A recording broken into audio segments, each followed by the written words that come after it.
എല്ലാവിധ ആശംസകളും. നമ്മുടെ ബ്രാൻഡ് എല്ലാ മാളിലും തുടങ്ങട്ടെ എന്ന് ആശംസിക്കുന്നു. അപ്പോൾ ഐശ്വര്യമായിട്ട് നമുക്ക് മധുരം കഴിച്ച് ഔദ്യോഗികമായിട്ട് ഇത് ഓക്കെ പിടിച്ചോ പിടിച്ചോ.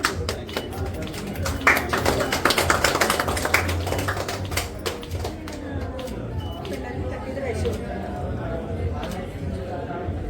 എനിക്കില്ലാത്തത്